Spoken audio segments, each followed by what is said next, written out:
In the autumn of 1066, Harald Hardrada, also known as Harald III, set sail for the coast of Yorkshire, leading an impressive fleet of 300 ships.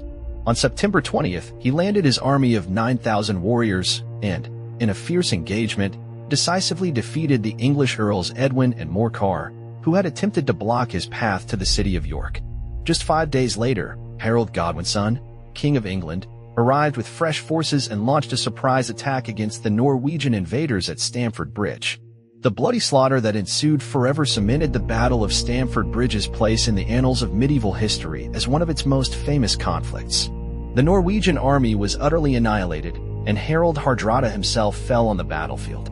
The death of this Norwegian warrior king marked the end of the Viking Age, a period characterized by the dominant influence of Scandinavian culture, language, and military might.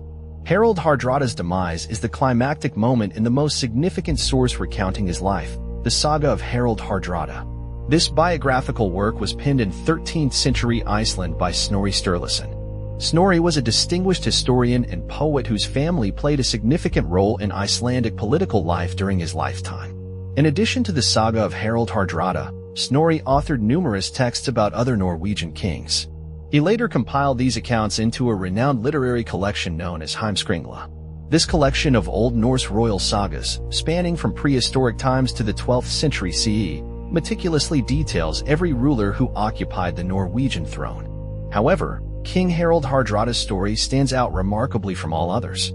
At the tender age of 15, Harald participated in the Battle of Stiklestad, fighting alongside his half-brother Olaf, whose army numbered 3,600 men. Olaf sought to reclaim the Norwegian throne after being forced into exile due to earlier threats of rebellion. Upon his return from exile, Olaf was met by an army of Norwegian farmers and nobles who aimed to block his entry into the country, near a farm called Stiklestad.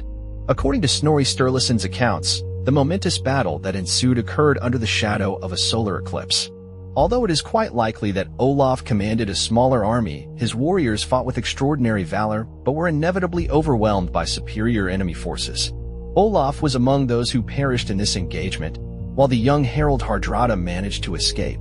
It is said that Harald was wounded in the battle and rescued by the Earl of Orkney, who secretly transported him to a remote farm. There, the Earl tended to Harald's wounds, and the young warrior survived to fight another day. Soon after the Battle of Stiklestad, Harald journeyed to Rus and entered the service of Prince Yaroslav the Wise. During his service, he was placed in command of a defensive detachment and participated in a campaign against the Poles in 1031 CE. Harald fought in Rus for several years, taking part in campaigns across Eastern Europe. After his time in Rus concluded, he took a significant number of his men and departed for Constantinople. Upon arriving in this great city, Harald presented himself to the Empress and joined her army as a mercenary. Harald's time in Byzantium is often considered the pinnacle of his military career. As a warrior, he became a member of the elite Varangian Guard, a group of Scandinavians, predominantly from Sweden, who served as the Byzantine Emperor's personal bodyguard. As a member of this elite unit, his first mission was to clear the eastern Mediterranean of Arab pirates. He was then dispatched to other neighboring regions, such as Asia Minor, to fight against Arab peoples there. Throughout these military campaigns, Harald demonstrated great leadership. Soon after joining the Byzantine army, the Varangians grew very fond of him. Eventually, he was appointed their commander and led them on numerous expeditions throughout the empire. Following a successful military career in Byzantium, Harald learned that his nephew Magnus had become king of Norway and Denmark. Eager to visit his homeland under these new circumstances, Harald resigned his post in the Byzantine army. Upon hearing this news, the Empress was enraged and accused him of stealing treasures acquired during one of the campaigns under Harald's command. Due to this accusation, the new Byzantine emperor ordered his arrest. Fortunately for Harald, the emperor was overthrown in a rebellion, and he managed to escape from prison. He then fled to Rus and retrieved the accumulated treasures he had sent to Prince Yaroslav for safekeeping over the decades. In addition to this, he married the daughter of the Rus prince, a sign of his high social standing among the monarchs of Europe.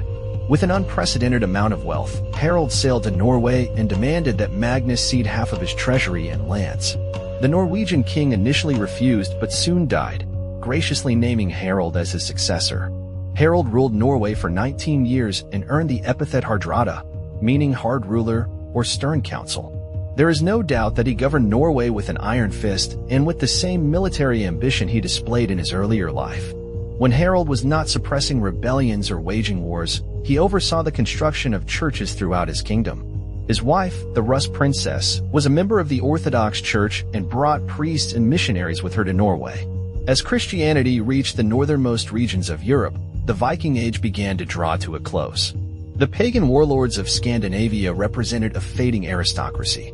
Most Scandinavian nobles embraced Christianity and bestowed the new religion upon their subjects in exchange for military service and loyalty. Throughout the 11th century, the face of Europe changed significantly, but one thing remained constant: the Norwegian king's insatiable ambition. After several years of ruling his homeland, Harald began to set his sights on an even greater prize: the throne of England. English King Edward the Confessor was ill and on the verge of death.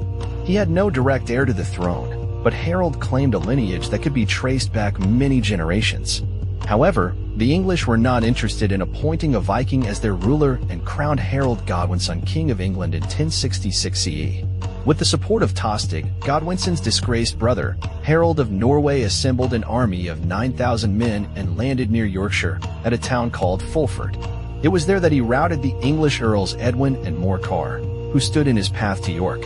5 days after the Norwegian victory, Harald of England launched a surprise attack against the invaders at the Battle of Stamford Bridge.